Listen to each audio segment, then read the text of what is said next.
tu connais l'histoire. Elle est venue et il y avait deux frères. Prométhée, celui qui regarde en avant, le planificateur, et son frère, Épiméthée, celui qui regarde en arrière. Prométhée a dit à Épiméthée, ne la touche pas. Mais Épiméthée est tombé amoureux de Pandore. Et resté avec elle, l'histoire dit, a ouvert son amphore. Et Hésiode, déjà très tard, raconte que tous les mots se sont échappés. Et Épiméthée est resté avec l'unique don qui n'a pas pu échapper, l'espoir. Et on rencontre presque plus dans toute la mythologie classique. Toute la mythologie classique, dès lors, est orientée vers l'avenir, vers l'effort de mettre de nouveau dans une boîte les mots que la Pandore classique a laissé échapper. L'homme Épiméthée se développe en essayant de détourner de Pandore, concentré sur les mots et cherchant de créer un monde dans lequel nous avons des institutions, je les appelle, des asiles, pour renfermer les différents mots qui originalement étaient échappés. Je crois que l'histoire de Pandore, pour me répéter, l'histoire de Pandore est la meilleure histoire du détournement de l'homme du Delphos, de la terre, de l'interprétation des songes et des images vers l'homme qui planifie. Tu sais que Delphi, plus tard, est devenu le centre principal de planification parce que toutes comment dit-on, les cités grecques. Oui, mais les cités grecques ont été implantées là où les prêtres de Delphos disaient qu'ils devaient être implantés. Ils savaient un peu plus parce que tout le monde venait à Delphi raconter ses histoires, alors ils pouvaient donner les bons conseils, comme les planificateurs aujourd'hui les donnent, parce qu'ils écoutent ce qu'on dit dans le peuple et ils prédisent pour l'avenir ce qu'ils voient déjà dans le présent. Sur son sexe, tu trouves le serpent avec une tête de mort. C'est la femme dont la matrice a été envoyée dans ses mains est devenue une tirelire. Pour moi, c'est une des figures les plus intéressantes, Pandore, dans l'histoire de l'Occident. Je crois que tout le développement du capitalisme, de ce que j'appelle, moi, le capitalisme dans son sens plus large, peut s'étudier en connaissant cette vieille dame.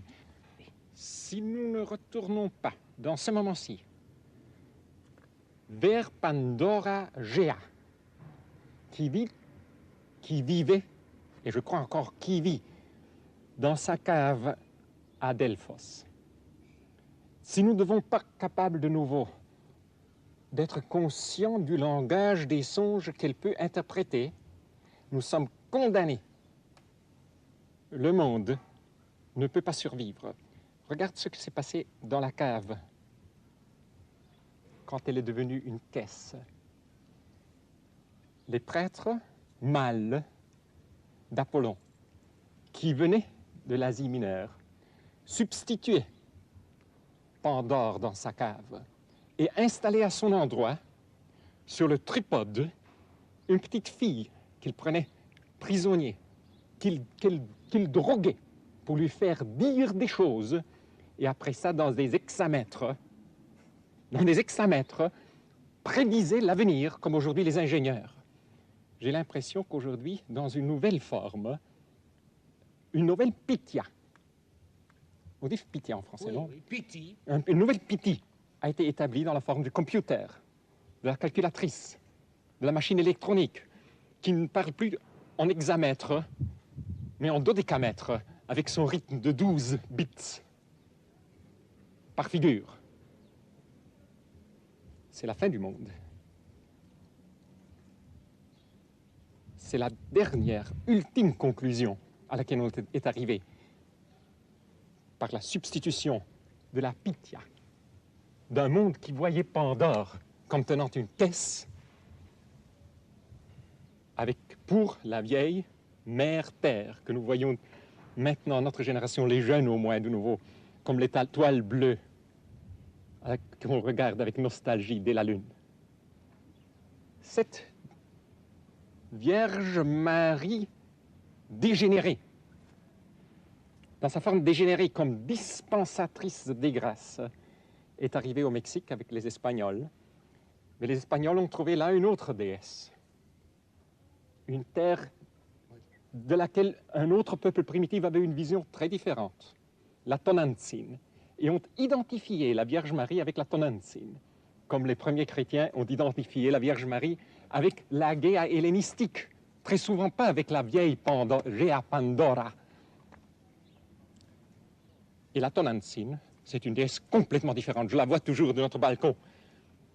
À Cuernavaca? Oui, nous avons les deux grands volcans, le Popocatépetl et sa femme, la Tonantzin Ixtaccíhuatl, entre les pieds de laquelle le soleil monte tous les jours. Mais c'est un monde qu'ici en Europe on ne comprend pas, parce que le soir, c'est Tonantzin qui mange le soleil et donne naissance aux étoiles. Il le mange le soir, et c'est la raison pour laquelle l'estomac de la Tonantzin est plein d'os des vieux étoiles mangées. Tu vois là toute la problématique aussi de l'extension de la culture occidentale vers les Amériques, quand on cherche d'identifier à travers le symbole, ou moyennant le symbole de la Vierge Marie, la Géa hellénisée, avec la Tonantzin néolithique des Aztèques. Oh, il faudrait parler beaucoup sur ça. Tu nous as parlé de ces déesses qui nous entourent. Oui. Et au cours de notre conversation, tu n'as pas mentionné le nom du Christ. Est-ce que c'est exprès? Tu vois, je n'aime pas parler dans une manière superficielle de mes amis. Et quand on va un pas en avant, je crois que le nom de Dieu, normalement dans ce moment-ci, on l'utilise en vain, pour justifier, en vain, pour justifier quelque chose.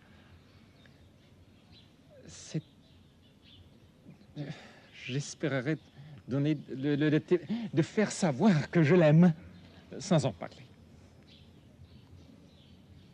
C'est presque impossible aujourd'hui de le faire sans tomber dans des ambiguïtés très méchantes, très méchantes.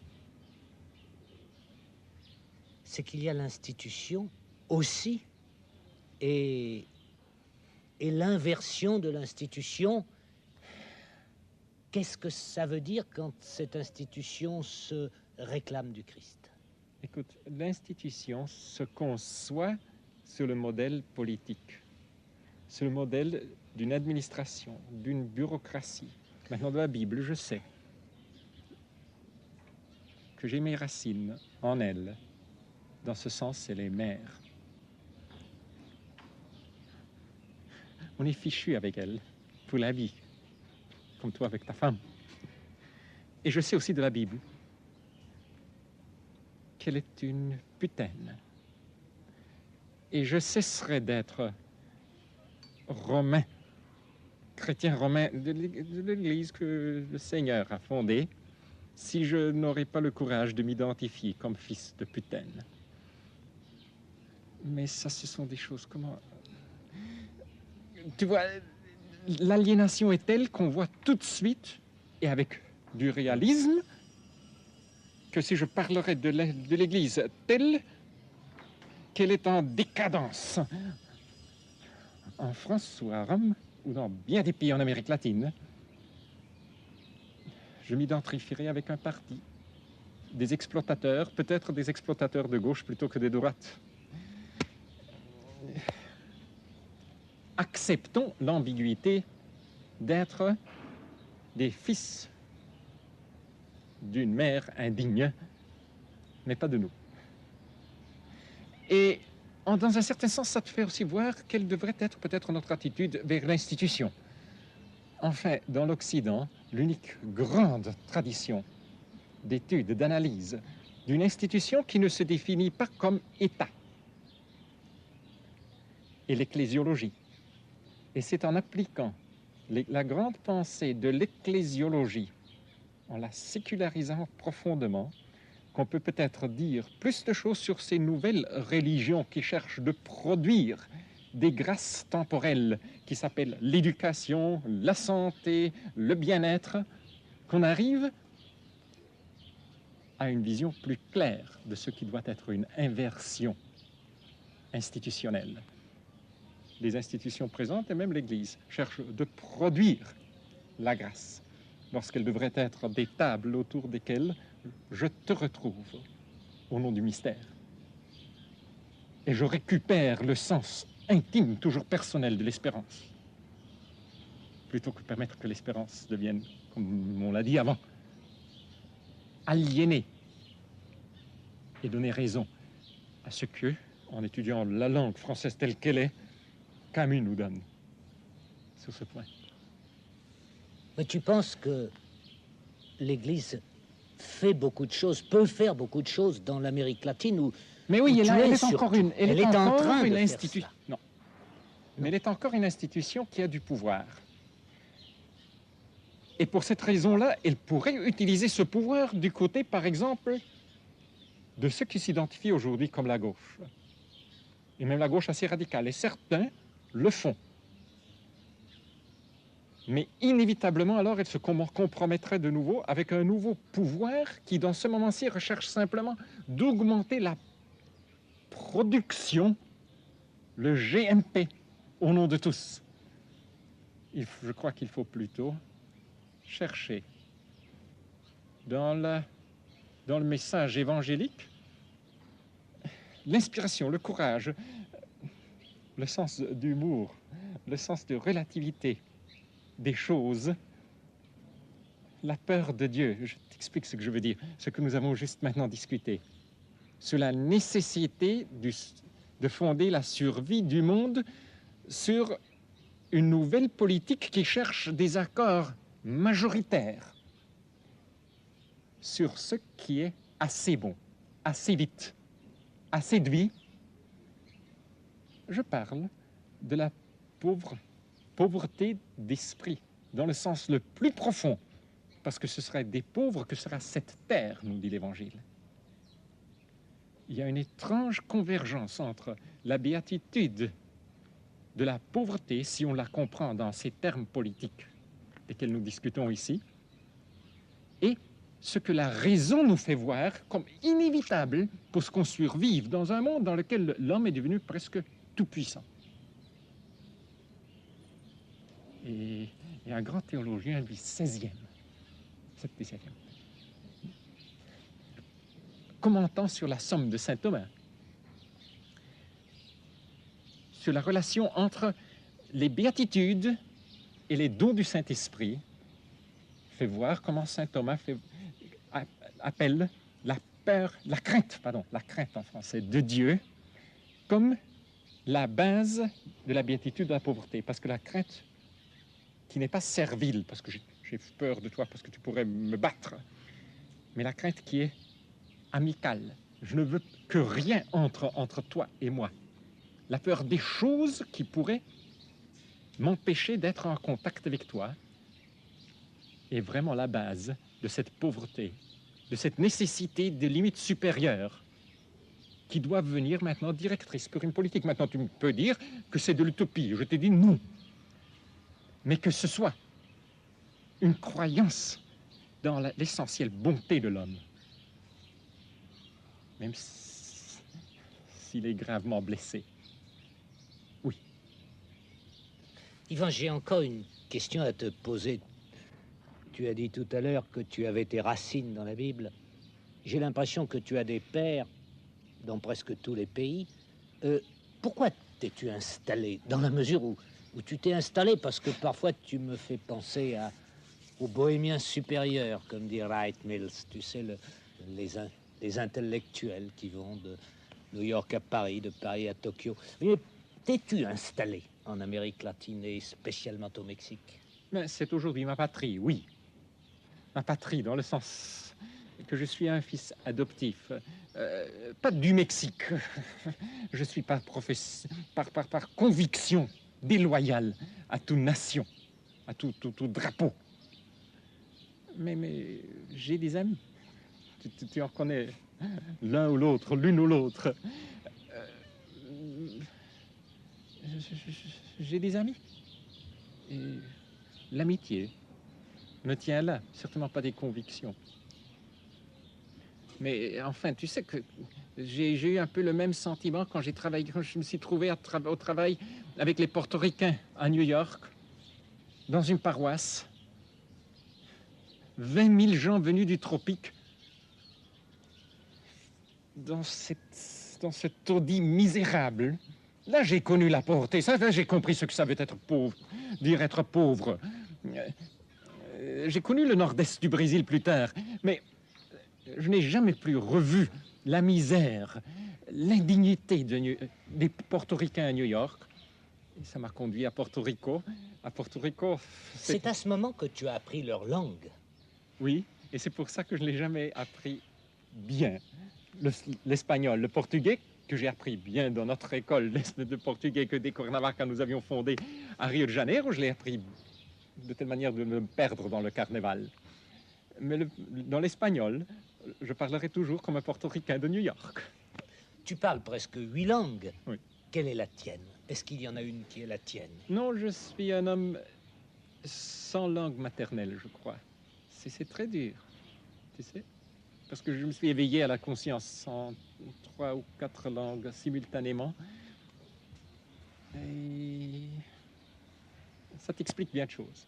Pourquoi es-tu allé, comment es-tu allé vers ces Portoricains dont l'expérience a été pour toi fondamentale? Par hasard? Ou parce que tu voulais vivre avec les pauvres? Par hasard? Non, par hasard. J'étais à New York pour faire des études dans une bibliothèque.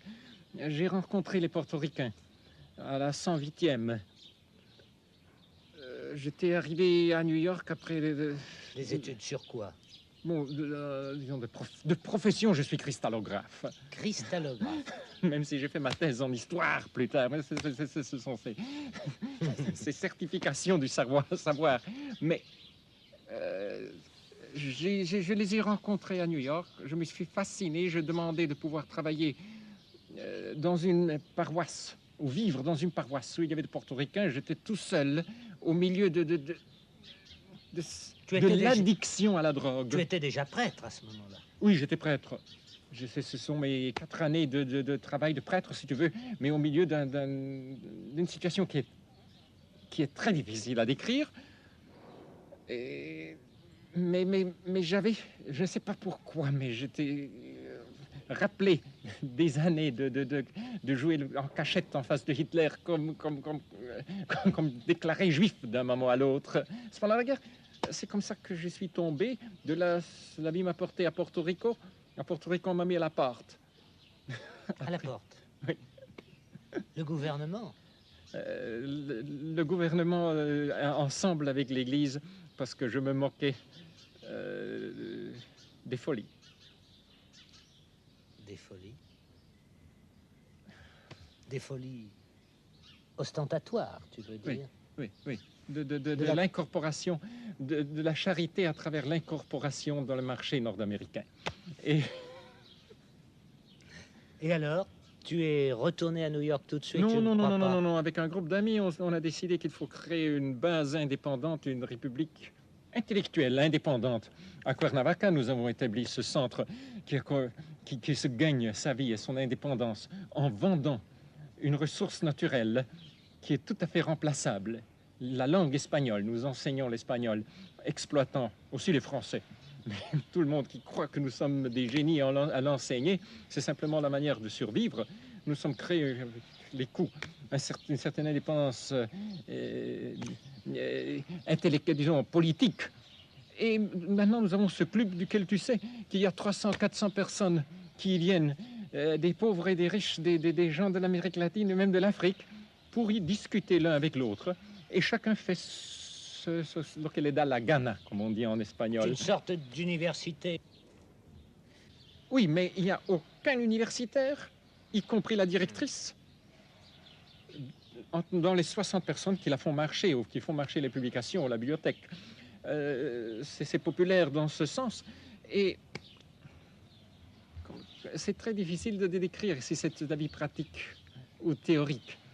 Parce que ça nous donne, à certains d'entre nous, la possibilité d'être dans bien des endroits de l'Amérique latine profondément présent. Est-ce que tu penses que l'expérience du fonctionnement de Cuernavaca est positive et que c'est un modèle qui pourrait être exporté maintenant, imité, disons? Non, je ne prononce pas. Pas encore. Je ne prononce pas, je ne sais pas, je crois que c'est Combien tellement d'années? simple. 10 ans. 10 ans et ça fonctionne, mais je crois que vraiment, toute personne qui perdrait ce sens d'infériorité que la damnée scolarité mentale donne, et dirait, moi, je vais réunir des amis pour discuter sur telle affaire, et dans ce but de j'ouvre un petit café, je ferai la même chose. Et en effet, ça se passe maintenant, pas dans les capitales de l'Amérique latine, mais dans bien des endroits, des petits villages. C'est la véritable université populaire. Oui, mais ça ne doit pas s'appeler université. Et maintenant, qu'est-ce que tu veux faire? Quel est ton projet?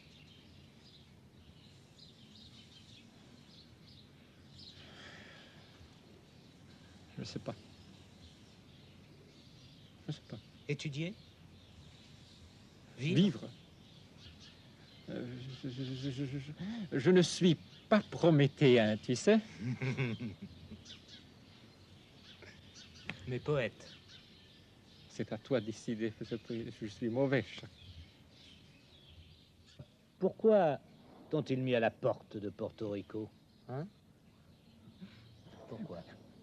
Parce que, à ce moment-là, j'étais un des 5 membres du comité qui dirige toute l'éducation publique à Porto Rico et aussi recteur de l'université catholique. J'insistais que le 42% du budget national de Porto Rico dédié à la scolarité n'était pas suffisante. Je voulais encore plus d'argent pour la scolarité publique parce que je croyais que les collèges privés faisaient une compétition sale, les collèges catholiques, cherchant d'acquérir plus de prestige et de cette manière-là, réduisant l'école publique à une école de seconde classe. Et je me suis rendu impossible, soit avec l'établissement libéral, qu'avec l'établissement ecclésiastique et de droite.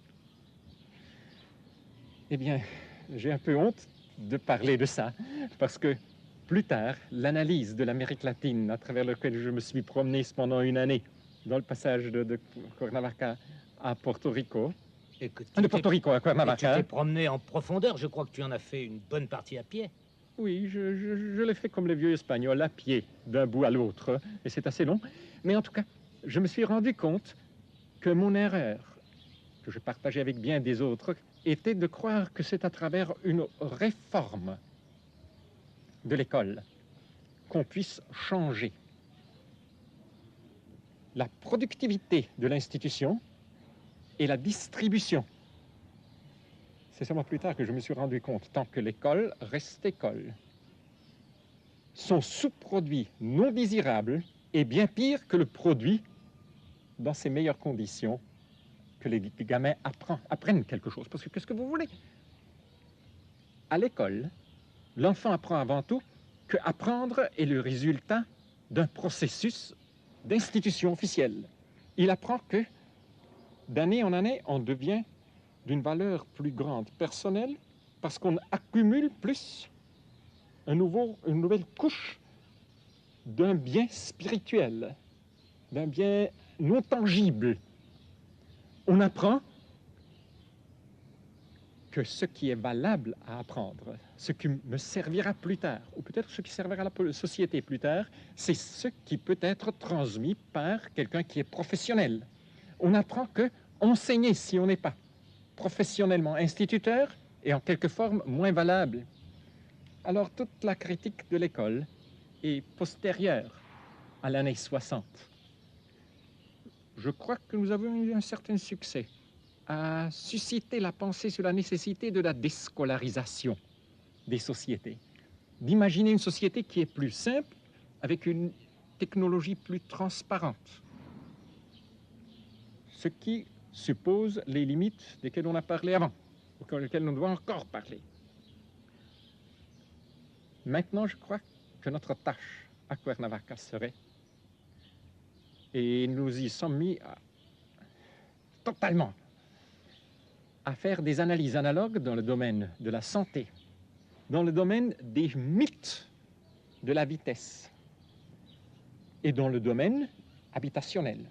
En Amérique latine, dans tous nos pays maintenant, les critères minimums qui déterminent si une maison est habitable ou peut être rasée s'il ne plaît pas à la ville sont si complexes qu'une maison qui correspond au minimum d'habitabilité coûte par mois un loyer supérieur aux entrées du 80% de notre population. Dans tous ces domaines, de l'éducation, de la santé, de l'habitation, ce qu'il faut faire, c'est de mettre dans les mains des gens des nouveaux instruments que la technologie nous donne pour ce qu'ils s'abritent, se soignent, apprennent. Le vidéotape même n'est pas tellement cher aujourd'hui. Ça veut dire retransformer notre langage. Dans notre langage présent, nous utilisons comme substantif des concepts qui avant étaient exprimés par des verbes actifs. On est dans un moment qu'on connaît très bien de la décadence de l'Empire romain, de la gnose. Gnoskin, savoir, est transformé dans le stock du savoir, auquel on peut acheter des certificats ou obtenir des certificats si on est particulièrement capable de l'accumuler parce qu'on est fait pour être un capitaliste du savoir par caractère.